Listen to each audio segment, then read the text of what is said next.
வணக்கம் teachers, welcome to our channel. நம்ம சேனலுக்கு நீங்கள் புதுசாக இருந்தால் மறக்காமல் சப்ஸ்கிரைப் பண்ணிக்கோங்க. யூஜிடிஆர்பி மேக்ஸுக்கு நம்ம தொடர்ந்து வீடியோஸ் கொடுத்துட்டு வரோம். யூனிட் 10ல் இன்னைக்கு நம்ம பார்க்க போகிற டாபிக் கார்லேஷன் அண்ட் ரெக்ரெஷன். முக்கியமான டாபிக்கு. இதில் கான்செப்ட் பார்த்துட்டு அதுக்கப்புறம் ஒரு 25 எம்சிக்கும் பார்க்க போகிறோம். Karl Pearson's coefficient of correlation measures the degree of linear relationship between two variables. இதுதான் நமக்கு கார்லேஷனுக்கு வந்து டெஃபினேஷன். ஃபார்முலா இருக்கு பாருங்க.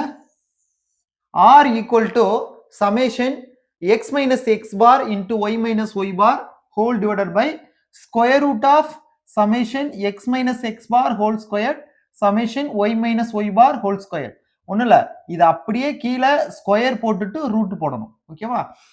இதோட அல்டர்னேட்டிவ் ஃபார்முலா என்ன அப்படின்னா, இதோட அல்டர்னேட்டிவ் அப்படி ஃபுல்லாக சிம்பிளை பண்ணோம்னா n summation xy minus summation x summation y divided by square root of n summation x square minus summation x whole square into n summation y square minus summation y whole square. So இதுல நமக்கு ரெண்டு formula வருது. இது ஒன்று இருக்கு, இதோட alternative formula இது இருக்கு. Properties of correlation coefficient. இதுல நமக்கு வேல்யூ எதுல இருந்திருக்கும்னா -1 லைஸ் பிட்வீன் +1. சரிங்களா? -1ல இருந்து +1 வரைக்கும் இருக்கும். எக்ஸாக்டா எனக்கு R 1 வந்துச்சு அப்படின்னா இது பெர்ஃபெக்ட் பாசிட்டிவ் கார்லேஷன். அதே இது R -1 வந்துச்சுன்னா பெர்ஃபெக்ட் நெகட்டிவ் கார்லேஷன். R = 0 இருந்துச்சுன்னா நோ கார்லேஷன். சரிங்களா? ஸோ இதுதான் ப்ராப்பர்ட்டிஸ், ரொம்ப முக்கியமானது. Last one, independent of change of origin and scale. இந்த ப்ராப்பர்ட்டியும் ரொம்ப ரொம்ப முக்கியம். சரிங்களா? கார்லேஷன்ல ரொம்ப ரொம்ப முக்கியமான பாயிண்ட். இப்போ நம்ம பார்த்தது இது curl Pearson's coefficient of correlation. சரிங்களா? அடுத்து ஸ்பியர்மன் சொல்றாரு. ஸ்பியர்மனோட ரேங்க் கார்லேஷன் என்ன அப்படின்னா ஃபார்முலா பாருங்களேன். 1 - 6 into summation d square divided by n into n squared minus 1. இது ஸ்பியர்மன்ஸோட rank correlation. Spearman's rank correlation measures the association between two variables based on their ranks. இதுல நமக்கு இங்க ஃபார்முலா பார்த்தோம் இல்லையா? இந்த ஃபார்முலால டீனா என்ன அப்படின்னு சொல்லியிருக்கோம். டிஃபரன்ஸ் பிட்வீன் ரேங்க்ஸ், ரெண்டு ரேங்கான டிஃபரன்ஸ். n அப்படிங்கிறது நம்பர் ஆஃப் அப்சர்வேஷன்ஸ்.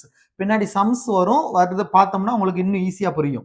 இந்த ரெக்ரெஷன்ல ஈக்குவேஷன்ஸ் ரொம்ப முக்கியம். சரிங்களா? ரெக்ரெஷன் ஈக்குவேஷனை பொறுத்த வரைக்கும் நம்ம ரெண்டு விதமா சொல்லுவோம். There are two regression lines. என்னன்னா regression line of y on x. சரியா? அதே மாதிரி regression line of x on y. ஒய்னா ஆன் எக்ஸ், எக்ஸ்னா ஆன் ஒய் மாறி இருக்கும் ரெண்டுமே. ஸோ ரெண்டு இருக்கு நமக்கு. இப்போ இதோட ஈக்குவேஷன்ஸ் பார்க்க போறோம். First one, regression of Y on X. இதுக்கு என்ன ஈக்குவேஷன் ஃபார்முலா அப்படின்னா ரொம்ப ரொம்ப முக்கியம் teachers. Y minus Y bar equal to b Y X X minus X bar. இது வந்து என்னன்னா இந்த கோஎஃபிஷியன்ட் இருக்கு இல்லையா, பி ஒய் எக்ஸ். ஸோ அதுக்கு ஃபைண்ட் அவுட் பண்றதுக்கான ஃபார்முலா இது. ஓகேவா? சோ இதுதான் equation. Regression of y on x க்கு ஈக்குவேஷன் என்னன்னு கேட்டாங்கன்னா இதுதான். இது எப்படி ஞாபகம் வைக்கிறதுனா நல்லா கவனிங்க. y ஆன் x தானே வருது. சரியா? சோ அப்ப இங்க என்ன வரும்னா yx ன்னு வரும். கவனிங்க, y ஆன் x. அது அப்படியே எழுதணும். y ஃபர்ஸ்ட் வரும், அப்புறம் x வரும். அதே இது regression of x on y ன்னு பாருங்களேன், அப்படியே கம்பேர் பண்ணி சொல்றேன். இங்க என்ன வரும்னா xy ன்னு வரும். x ஆன் y ஜஸ்ட் ஞாபகம் வைக்கிறதுக்காக. இங்க y ஆன் xன்றதுனால இந்த சைடு y வரும், இந்த சைடு x வரும். நான் தான் சொல்லல, ஃபர்ஸ்ட் y ரெண்டாவது x. இதே இது x ஆன் y னா ஃபர்ஸ்ட் x ரெண்டாவது y. சரிங்களா? சோ இந்த ஈக்குவேஷன் ஞாபகம் வச்சுக்கோங்க, அப்படியே கம்பேர் பண்ணி படிச்சுக்கலாம். சோ இது வந்து y ஆன் x க்கு, இது regression of x on y க்கு. சோ அதே மாதிரி இங்க ஆன் x அப்படி வருது இல்லையா, அந்த byx இங்க ஃபைண்ட் அவுட் பண்றதுக்கு ஃபார்முலா இருக்கு இல்லையா, covariance of x, y divided by இங்க ஆன் x என்னவோ அதுதான் இங்க கீழே வரும். அதே மாதிரி இங்க பாருங்களேன், இங்க ஆன் y, அதனால இங்க கீழே என்ன வரணும், சிக்மா ஒய் ஸ்கொயர்டு வரும். ஓகே டீச்சர்ஸ், இந்த ஃபார்முலா ஞாபகம் வச்சுக்கிறதுக்காக சொல்றேன். அடுத்து ரெக்ரெஷன் கோஎஃபிஷியன்ட்ஸ் பார்த்தோம் இல்லையா, அந்த byx என்ன, bxy என்ன. byx equal to r sigma y by sigma x, bxy க்கு r sigma x by sigma y. ரொம்ப ஈஸியா ஞாபகம் வச்சுக்கோங்க. இதுவுமே ரெண்டையும் கம்பேர் பண்றது ரொம்ப ஈஸி. இங்க yx இருக்கா, y தானே ஃபர்ஸ்ட் வருது, அப்போ y மேல வரும். ரெண்டாவது இருக்குது கீழே வரும். இங்க பாருங்க, இங்க x ஃபர்ஸ்ட் இருக்கு, அது மேல வரும். ரெண்டாவது இருக்குது இங்க கீழே வரும். சரியா? இது எல்லாமே ஜஸ்ட் ஞாபகத்துக்காக ப்ராப்பர்ட்டிஸ் கொடுத்துருக்கோம். regression coefficients have same sign as correlation coefficients. Sign என்னவா இருக்குமா? regression coefficientsம் correlation coefficientsம் sign என்னவா இருக்கும்? சேமா இருக்கும். R equal to square root of இந்த R என்ன அப்படின்றத சொல்றோம். R equal to square root of bxy byx. இது அதாவது இந்த ரெண்டு பார்த்தோம்ல கோஎஃபிஷியன்ட் இதனை மல்டிப்ளை பண்ணிட்டு ரூட் எடுத்தோம்னா நமக்கு R கிடைச்சிரும். ஆங்கிள் பிட்வீன் ரெக்ரெஷன் லைன்ஸ் ரொம்ப ரொம்ப முக்கியமான ஃபார்முலா டீச்சர்ஸ். இது வந்து ரொம்ப ரொம்ப முக்கியம். tan theta equal to 1 minus r squared into sigma x sigma y divided by sigma x squared plus sigma y squared. Teachers அடுத்து ரேங்க் கார்லேஷனுக்கு ஒரு சம்மு பார்க்கலாம். ஸ்டூடெண்ட் ஏபிசிடின்னு இருக்கு, இவங்களுக்கு ரேங்க் எக்ஸ் இருக்கு, ரேங்க் ஒய் இருக்கு. சரியா?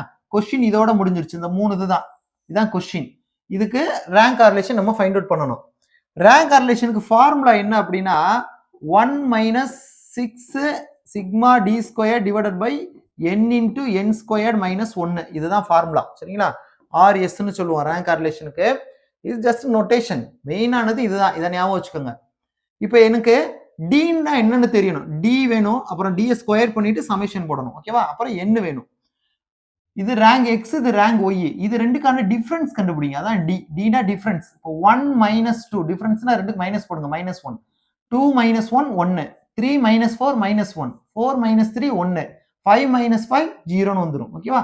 அடுத்து டி ஸ்கொயர்டு போடுங்க. 1 ஸ்கொயர் பண்ணா 1, இந்த 1 ஸ்கொயர் பண்ணா 1, இதுக்கு 1 இது 1 இது 0ன்னு வந்துடும். ஜஸ்ட் எல்லாத்தையும் ஸ்கொயர் பண்ணியிருக்கேன். இப்போ எனக்கு என்ன வேணும்? சிக்மா டி ஸ்கொயர்டு தானே வேணும். அப்போ இதை ஃபுல்லா சமேஷன்னா சம் பண்ணிருங்க. 1 1 2 3 4ன்னு வந்துடும் இல்லையா? ஸோ இதை ஃபுல்லா சம் பண்ணா எனக்கு 4ன்னு வந்துருச்சு. இப்போ இந்த ஃபார்முலால போட்டுருமா? இங்க போட்டிருக்கேன் பாருங்க. 1 minus 6 அப்படியே போட்டுக்கோங்க. சமேஷன் டி ஸ்கொயர் எனக்கு என்ன கிடைச்சிச்சு? 4 கிடைச்சிச்சு. 4 போட்டுக்கோங்க. டிவைடட் பை n-க்கு 5, n ஸ்கொயர்டு 5 ஸ்கொயர் பண்ணா 25. அது எப்படி சார் 5 அப்படின்னா நமக்கு இங்க எத்தனை அப்சர்வேஷன் இருக்கு அப்படின்றத பார்க்கணும். அப்சர்வேஷன் எத்தனை? 5 observation. A B C D ன்னு 5 அப்சர்வேஷன் இருக்கு. அதனால n வந்து 5, n ஸ்கொயர் பண்ணுங்க. அப்ப 5 ஸ்கொயர் பண்ணா 25 -1 அப்படியே போட்டுக்கோம். ஓகேவா? இதை சிம்பிளை பண்ணிருங்க. இதை சிம்பிளை பண்ணோம்னா 1 minus இதை பாருங்க 6 நாளா 24, இது 5 into 24ன்னு வருமா? 25ல ஒரு 1 மைனஸ் பண்ணிட்டோம்னா 24. இப்போ 24 அடிச்சிருங்க. இது என்ன இருக்கு? மேல ஒரு 1 கீழே ஒரு 5. இதையும் கிராஸ் பண்ணுவோமா? ஓரஞ்சு 5, 5ல ஒரு 1 கழிச்சிட்டோம்னா 4 4/5ன்னு வரும். ஸோ இதை நம்ம சிம்பிளை பண்ணிட்டோம்னா 4 5ஆல வகுத்தோம்னா 0.8ன்னு கிடைக்கும். Okay teachers? ஸோ இந்த கொஸ்டினுக்கு ஆன்சர், அதாவது ரேங்க் கார்லேஷன் என்னன்னா 0.8. டீச்சர்ஸ் அடுத்து ரெக்ரெஷன்ல ஒரு சம்மு பார்க்கலாம். டேட்டா கொடுத்துருக்காங்க பாருங்க. இந்த டேட்டா கொடுத்துட்டு find regression equation of Y on X கேட்குறாங்க. ஏற்கனவே பார்த்துருக்கோம். ரெக்ரெஷன் ஈக்குவேஷன்ல 2 இருக்கும். ஒய் ஆன் எக்ஸ் ஒன்று வரும், இன்னொன்று எக்ஸ் ஆன் ஒய்ன்னு இருக்கும். கவனமா இருக்கணும். இப்போ நமக்கு ஒய் ஆன் எக்ஸுக்கு ஈக்குவேஷன் என்ன அப்படின்னா ஒய் ஆன் எக்ஸ் தானே வருது. அப்போ ஒய் தான் first. Y minus Y bar equal to byx into x minus x bar. இதுதான் நமக்கான ஃபார்முலா. சரியா? ஃபர்ஸ்ட் ஃபார்முலா தெரியணும். இதுல இந்த வேல்யூ ஃபர்ஸ்ட் நம்ம கண்டுபிடிக்கணும். அதுக்கு ஒரு ஃபார்முலா இருக்கு. அதுதான் இங்க பாருங்க. byx equal to r sigma y by sigma x. Substitute பண்ணிடலாமா? இந்த டேட்டா இருக்குல்ல, நமக்கு தெரிஞ்ச இந்த டேட்டாவை அப்படியே சப்ஸ்டிட்யூட் பண்ணுங்க. byx equal to r எவ்வளவு? 0.8 எழுதிட்டேன். into sigma y 12 போட்டாச்சு. அப்புறம் சிக்மா எக்ஸ் 10 அப்படியே சப்ஸ்டிட்யூட் பண்ணிக்கோங்க. ஓகேவா? ஸோ இப்போ இதை சிம்பிளை பண்ணிட்டோம் அப்படின்னா என்ன வந்துடும்? 0.96ன்னு வந்துடும். எப்படின்னா இன்னும் ஒரு ஸ்டெப் பண்ணலாம். இது என்ன பண்ணிடலாம்? 8/10ன்னு போட்டுக்கலாமா? இன்டூ 12/10ன்னு போடலாம். Okay teachers? இதை சிம்பிளை பண்ணுமா? 8 into 12 எவ்வளோ வரும்? 96ன்னு வந்துடும். கீழே 10 into 10 100ன்னு வந்துடும். கீழே 2 0 இருந்தால் என்ன பண்ணுவீங்க? 2 நம்பருக்கு முன்னாடி பாயிண்ட் வச்சிருவீங்களா? ஸோ 0.96ன்னு வந்துடும். ஓகேவா? இப்போ எனக்கு byx equal to 0.96ன்னு கிடைச்சிருச்சு. இப்போ ரெக்ரெஷன் ஈக்குவேஷன் என்னது? நம்ம கொடுத்தது y on x தான். அப்போ formula y minus y bar. Just கவனமா இருங்க. y on xனா y தான் ஃபர்ஸ்ட் வரணும். y minus y bar equal to b. இங்கேயும் y தான் அந்த கீழே. yx xy கன்ஃபியூஸ் ஆகும். அதை ஞாபகம் வச்சுக்கணும். y ஃபர்ஸ்ட் வந்துச்சுன்னா y தான் first. into x minus x bar. இந்த ஃபார்முலால சப்ஸ்டிட்யூட் பண்ணிட வேண்டியதான். இப்போ y மைனஸ் எனக்கு ஏற்கனவே y பார் கொடுத்துருந்தாங்க 16. ஈக்குவல் டு இதுக்கு வேல்யூ இந்த அப்பதான் கண்டுபிடிச்சேன் 0.96 இன்டூ எக்ஸ் மைனஸ் எக்ஸ் பார் நம்ம கொஸ்டின்ல இருந்துச்சு 15 சொல்லிட்டு ஓகேவா. ஸோ அப்படி சப்ஸ்டியூட் பண்ணீங்கன்னா உங்களுக்கு அழகா ஆன்சர் கிடைச்சிரும். கிளியரா டீச்சர்ஸ்? இப்போ எம்சிக்யூ பார்ப்போம். ஒரு 25 எம்சிக்யூஸ் இருக்கு சரிங்களா. ரொம்ப ரொம்ப முக்கியமானது. இந்த கான்செப்டை பேஸ் பண்ணி கொஞ்சம் ஃபாஸ்டா பார்த்துடலாம். MCQs on correlation and regression. First question பாருங்க. Correlation measures the relationship between two variables சரிங்களா. அதான் நம்ம ஃபர்ஸ்ட் டெஃபினிஷனே பார்த்தோம். கார்லேஷன் அப்படிங்கிறது relationship between two variables. A தான் ஆன்சர். அடுத்தது second question. The value of correlation coefficient lies between எதுல இருந்து எது வரைக்கும் அப்படின்னு பார்த்தோம் இல்லையா. அதாவது -1ல இருந்து +1 வரைக்கும் வரும் ஓகேவா. ஸோ இதுதான் முக்கியம். என்ன வரும்? கார்லேஷன் கோஎஃபிஷியன்ட் வந்து எதுல இருந்து எது வரைக்கும் -1ல இருந்து +1 வரைக்கும் இருக்கும். ஸோ நமக்கு ஆன்சர் -1 and +1. அடுத்து 3. If the correlation coefficient is r equal to 1, the correlation is எக்ஸாக்டா 1 வந்துச்சு அப்படின்னா அது வந்து 1ங்கிறது +1 தானே இருக்கு. r equal to +1 இருக்கு. அப்ப பிளஸ்னா பாசிட்டிவ். இது ஈக்குவல் டு நான் தான் சொல்றேன். ஈக்குவல் இருக்குன்னா பெர்ஃபெக்ட் பாசிட்டிவ் ஓகேவா. இதே இது -1 வந்துச்சுன்னா perfect negative. r equal to -1னா பெர்ஃபெக்ட் நெகட்டிவ். அதே இது r equal to 0 அப்படின்னா நோ கார்லேஷன் அப்படின்னு சொல்லிடலாம். இதான் அடுத்தது வருது பாருங்க. If r equal to -1, the correlation is perfect negative. அப்படியே வரிசையா கொடுத்திருப்போம். அடுத்து 5th one, r equal to 0 இருந்துச்சுன்னா it indicates no correlation.